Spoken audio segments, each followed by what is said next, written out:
Doctor صاحب ماضی میں احتجاج ہوئے، ہم نے دیکھا، ہم نے بڑا معاشی نقصان بھی اٹھایا ان احتجاجوں کی وجہ سے۔ یہ جو احتجاج ہوتے ہیں آئے دن، کوئی بھی سیاسی جماعت اپنا کوئی بھی ایجنڈا لے کر آتی ہے، وفاق کے اندر بیٹھ جاتی ہے، ایون دوسرے شہروں میں بھی، ان کا معیشت سے کیا تعلق ہوتا ہے؟ دیکھیے سلمہ، 70 سال سے تو ہم دیکھ رہے ہیں ساری سیاسی جماعتوں کو ہم کہتے ہیں آئینی حق ہے احتجاج کرتے رہیں۔ اگر اگلے 2 سال کے لیے ساری سیاسی جماعتوں کے اوپر احتجاج کرنے کے اوپر بین لگا دیا جائے، جو 70 سال کا نتیجہ ہے وہ تو ہم نے دیکھ لیا کیا ہوا۔ بالکل ٹھیک۔ اگر 2 سال کے لیے بین لگا دیا جائے، کوئی بھی سیاسی جماعت، پی ٹی آئی کو چھوڑیں، سیاسی احتجاج نہیں، دیکھیں دنیا میں ایسا بہت ملکوں میں ہے۔ ویتنام میں آپ کو سیاسی احتجاج کی اجازت نہیں ہے، سعودی عربیہ میں اجازت نہیں ہے، ابو ظہبی، دبئی وغیرہ میں سیاسی احتجاج کی اجازت نہیں ہے، ایران میں نہیں ہے، ازبیکستان میں نہیں ہے، ترکمانستان میں، بے شمار دنیا کے ممالک ہیں جہاں سیاسی احتجاج کی اجازت نہیں ہے۔ اگر ہمارے ہاں بھی ایسا کر دیا جائے تو کیا حرج ہوتا؟ 2 سال کر لیں، 2 سال کا نتیجہ دیکھ لیں کہ اس کے بعد نتیجہ کیا نکلتا ہے۔ دیکھیے بدامنی اور معیشت کا ایک بڑا گہرا تعلق ہے۔ جو بڑے بدامنی کے واقعات ہوتے ہیں جس میں لانگ مارچ، اس کے اوپر دنیا بھر میں بڑی ریسرچ ہو چکی ہے۔ کہتے ہیں کہ ایک اگر پکی قسم کی لانگ مارچ ہوتی کسی ملک کے اندر تو تقریباً 1% اس کی جی ڈی پی گر جاتی، 1%، جس کا مطلب یہ ہے کہ ایک لانگ مارچ پاکستان میں ہوگی تو اس کا 800 ارب روپے کا نقصان پاکستان کو ہوگا۔ اب 800 ارب روپے لانگ مارچ کی بات دھرنوں کی، یہ بڑا بدامنی کا۔ اب 3.5 کروڑ انور صاحب خاندان رہتے ہیں اس ملک کے اندر، اگر 800 ارب کا نقصان ہے ایک لانگ مارچ کے نتیجے میں تو مطلب ہر پاکستانی خاندان کو 25,000 روپے کا ٹیکہ لگتا ہے۔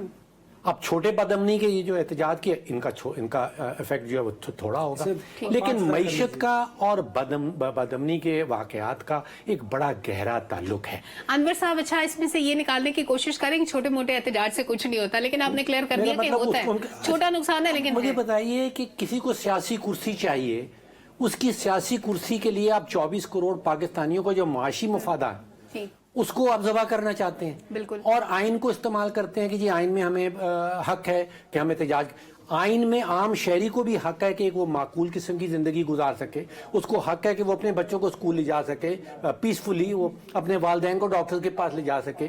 ان کے حق نہیں ہے، صرف ایک پولیٹیکل پارٹی کا حق ہے کہ اس کو سیاسی کرسی چاہیے۔ 2 سال کے لیے بین کرتے، لیکن اس آئینی حق کو غلط طریقے سے استعمال کیا جاتا ہے تو بین کر دینے میرا خیال فائدہ ہے۔ 2 سال کے لیے ساری سیاسی جماعتوں کو نتیجہ دیکھ لیں، 70 سال کا نتیجہ آپ نے دیکھ لیا، 2 سال صرف 2 سال کی تو بات ہے، کر کے دیکھ لیتے ہیں۔ ڈاکٹر صاحب کیا دہشت گردوں کی آماجگاہ بنتا جا رہا ہے افغانستان؟ کیا عالمی طاقتیں جو ہیں، جو عالمی دہشت گرد تنظیمیں ہیں، ان کو ہم اب دیکھ رہے ہیں افغانستان کے اندر پنپتا ہوا؟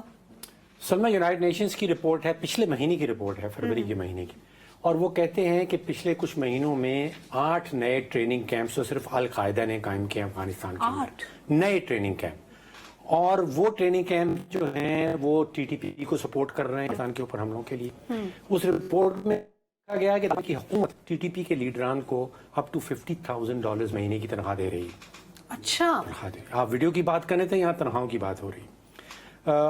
ابھی وہ اسلامک اسٹیٹ خراسان، وہ بھی پتہ چلا کہ سینٹر افغانستان میں، اور اسلامک اسٹیٹ آف خراسان جو ہے وہ کہاں حملے کر رہا ہے؟ ایران میں اس نے حملہ کیا، ٹرکی میں حملہ کرتا ہے، ماسکو میں انہوں نے حملہ کیا، پاکستان کے اوپر حملہ کرتا، جے یو آئی کی ریلیز کے اوپر حملہ کر چکا ہے۔ اس کی کیپیبلٹی دیکھیں اور اس کا سورس دیکھیں، لگتا ہے ایسا ہے کہ دنیا کے جو بڑی دہشت گرد تنظیمیں ہیں ان کا سینٹر اور سورس افغانستان بنتا چلا جا رہا ہے۔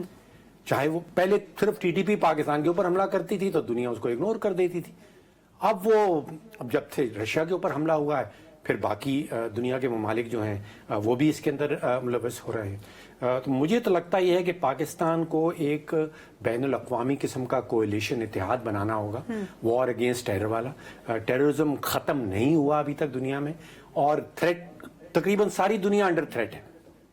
مطلب یہ آئی ایس کے والے جو ہیں یہ پہلے سیریا میں تھے، پھر عراق میں تھے، اب یہ رشیا میں گھس گئے ہیں، ایران میں کرتے ہیں، پاکستان میں کرتے ہیں، ان کو کون روکے گا؟ اور افغانستان میں سب کی محفوظ جو پناہ گاہیں ہیں، شروع افغانستان سے ہو رہا ہے معاملہ، تو اس وقت افغانستان ایپی سینٹر بنتا جا رہا ہے دنیا بھر کے اندر دہشت گردی کا۔ بالکل ٹھیک۔